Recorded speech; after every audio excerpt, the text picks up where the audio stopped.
क्या मास्टरबेशन हस्त मैथुन करना एक पाप है? अगर मैं मास्टरबेशन करता हूं तो क्या मैं नरक जाऊंगा? अगर मेरे पास पत्नी या पति नहीं है तो क्या हस्त मैथुन करना पाप है? देखो, ये टॉपिक कुछ लोगों के लिए अनकंफर्टेबल सा हो सकता है, लेकिन ये बहुत सारे लोगों के लिए एक रियल प्रॉब्लम है। इसलिए हमें इस पर बात करने की जरूरत है। हमें इसे बाइबल के दृष्टिकोण से समझना चाहिए। तो चलिए ज्यादा टाइम वेस्ट नहीं करते और वीडियो में आगे बढ़ते हैं। अगर आप हमारे चैनल WTL पर पहली बार आए हैं तो मेरी आपसे रिक्वेस्ट है कि जल्दी से आप WTL को सब्सक्राइब कर लें और साथ में बेल आइकन भी प्रेस कर दें ताकि हमारी आने वाली नेक्स्ट वीडियो का नोटिफिकेशन सबसे पहले आपको मिल सके।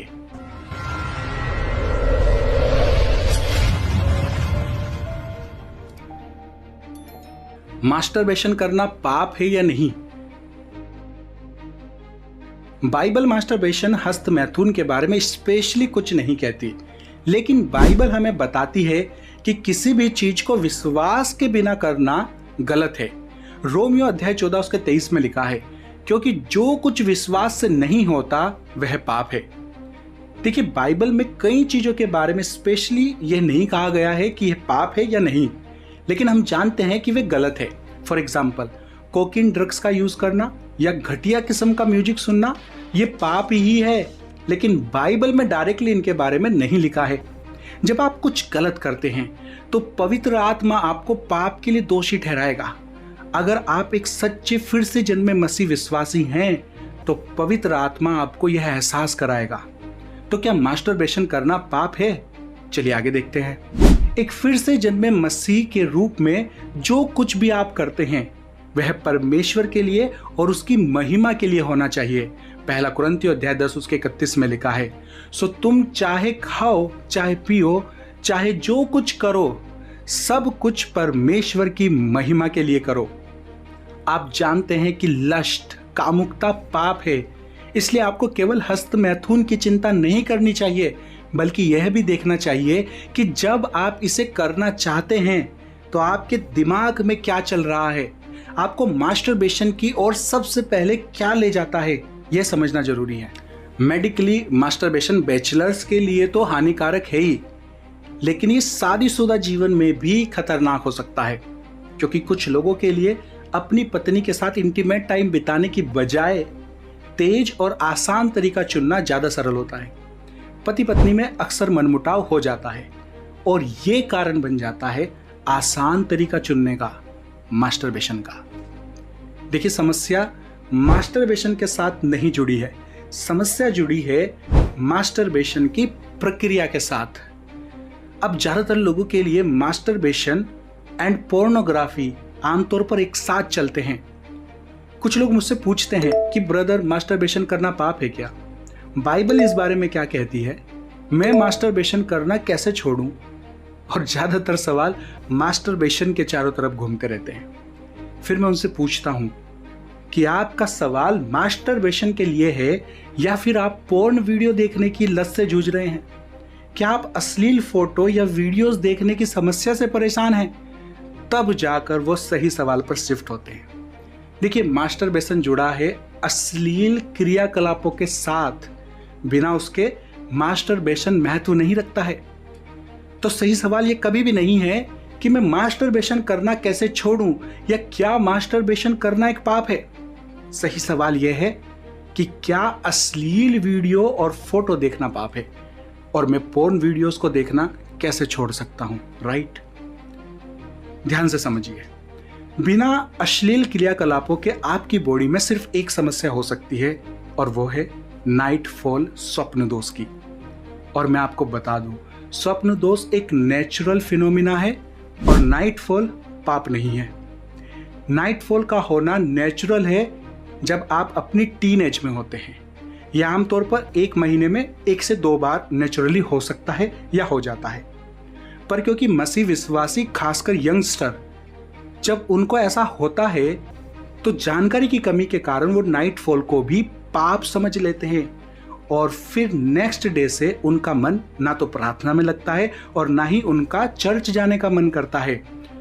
वो खुद को पापी महसूस करने लग जाते हैं और फिर यहीं से उनको कामुकता की आत्मा पकड़ लेती है और फिर वो सोचते हैं कि अभी तो हमसे पाप हो ही गया है, नाइटफॉल की वजह से अब थोड़ा पोर्न फोटो और वीडियोस भी देख लेते हैं, नेक्स्ट वीक या मंथ से छोड़ देंगे और नेक्स्ट मंथ से फिर से वही नाइटफॉल हो जाता है और फिर से उसी सर्कल में फंस जाते हैं और ये लूप लगातार चलता रहता है, हर हफ्ते, हर महीने और कई सालों तक, और फिर आपको इसकी आदत या लत पड़ जाती है। देखिए, नाइटफॉल तो होना ही है क्योंकि नेचुरल है।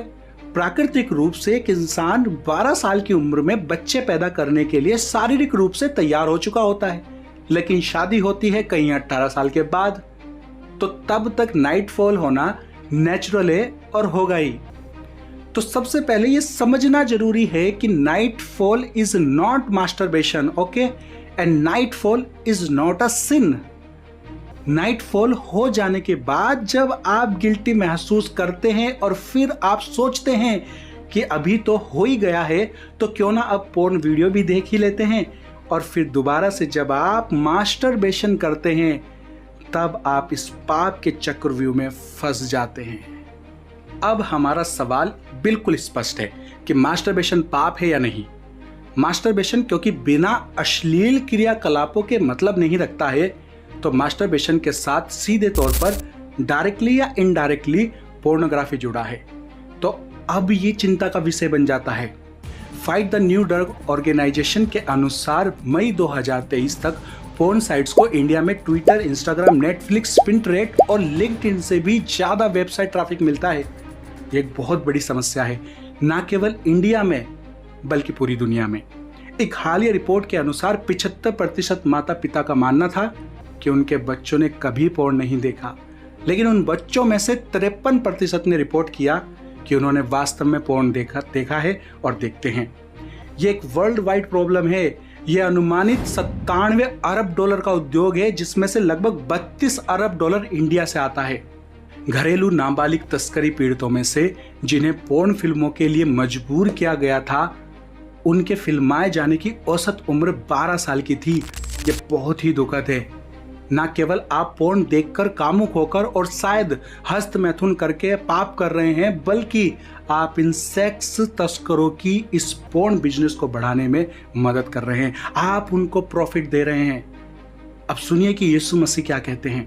मत्ती अध्याय 5 उसके 27 से, तुम सुन चुके हो कि कहा गया था व्यभिचार न करना, परंतु मैं तुमसे यह कहता हूं कि जो कोई किसी स्त्री पर कुदृष्टि डाले वह अपने मन में उसके साथ व्यभिचार कर चुका।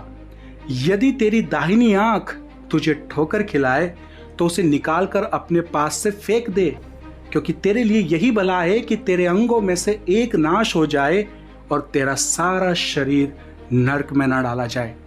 और यदि तेरा दाहिना हाथ तुझे ठोकर खिलाए तो उसको काट कर अपने पास से फेंक दे, क्योंकि तेरे लिए यही भला है कि तेरे अंगों में से एक नाश हो जाए और तेरा सारा शरीर नरक में ना डाला जाए।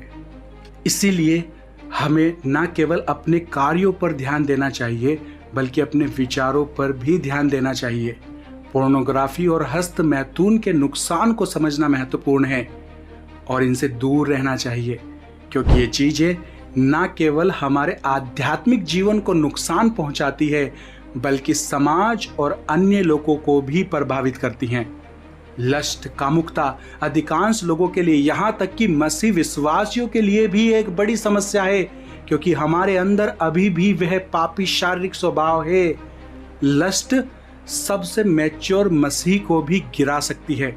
याकूब 1 अध्याय उसका 14 से 15 में लिखा है, परंतु हर एक व्यक्ति अपनी ही अभिलाषा से खिंचकर और फंसकर परीक्षा में पड़ता है, और फिर अभिलाषा गर्भवती होकर पाप को जन्म देती है, और पाप जब बढ़ जाता है तो मृत्यु को उत्पन्न करता है। तो अगर आप एक युवा हैं, प्लीज मेरी बात सुने। इस पापी दुनिया और ब्रेन वॉशिंग मीडिया की बातों पर ध्यान ना दें, जो आपको ये बताने की कोशिश करती है कि अगर आप 16 या 18 साल की उम्र में भी वर्जिन हैं तो ये अजीब या अनकूल है।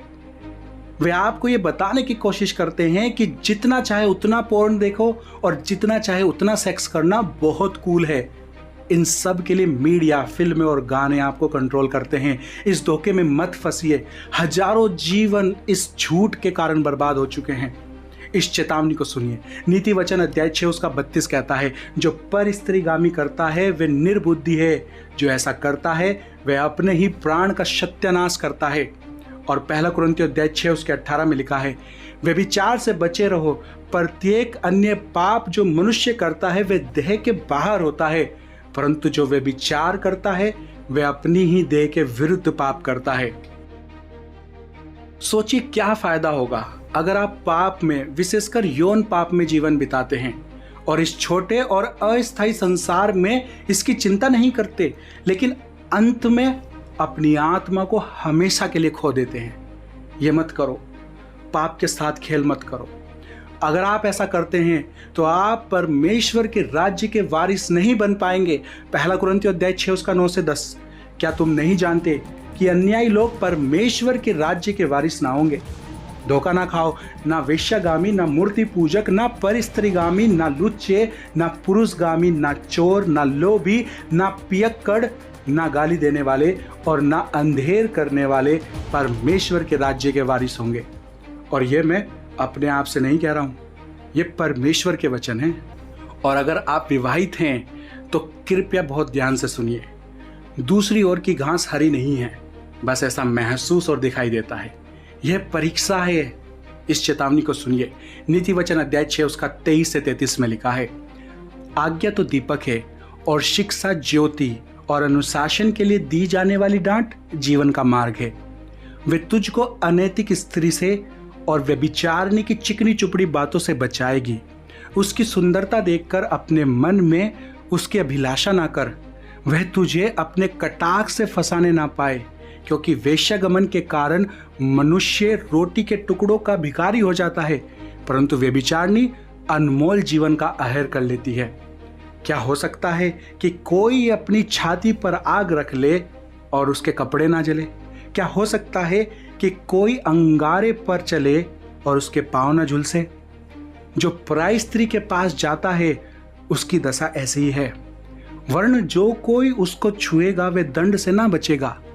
जो चोर भूख के मारे अपना पेट भरने के लिए चोरी करे, उसको तो लोग तुच्छ नहीं जानते, फिर भी यदि वह पकड़ा जाए तो उसको 7 गुना भर देना पड़ेगा, वरन अपने घर का सारा धन देना पड़ेगा।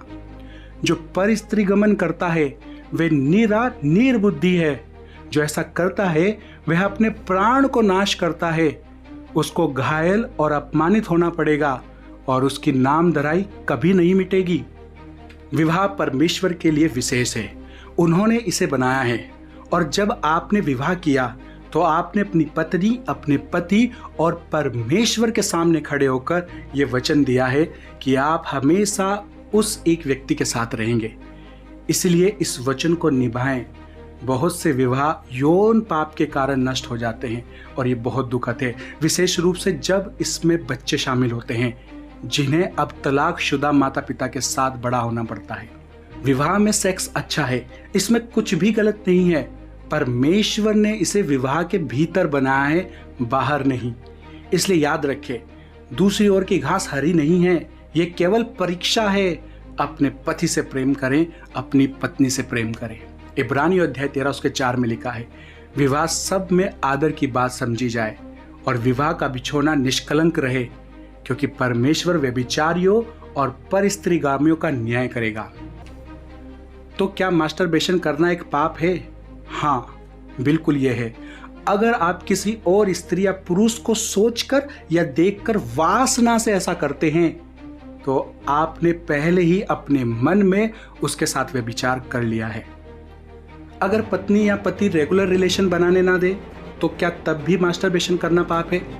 या फिर पति पत्नी जॉब करते हैं और साथ में नहीं रह पाते तो क्या तब भी मास्टरबेशन करना पाप होगा? देखिए, अगर पत्नी या पति रेगुलर रिलेशन बनाने ना दे तो आप दोनों को बैठकर इस बारे में बात करने की जरूरत है। एक दूसरे को समझाएं कि आपकी सेक्सुअल रिक्वायरमेंट क्या क्या हैं और कब कब हैं, क्योंकि यहाँ पर समस्या ये नहीं है कि पत्नी या पति रेगुलर रिलेशन बनाने नहीं देते तो मास्टरबेशन कर सकते हैं या नहीं।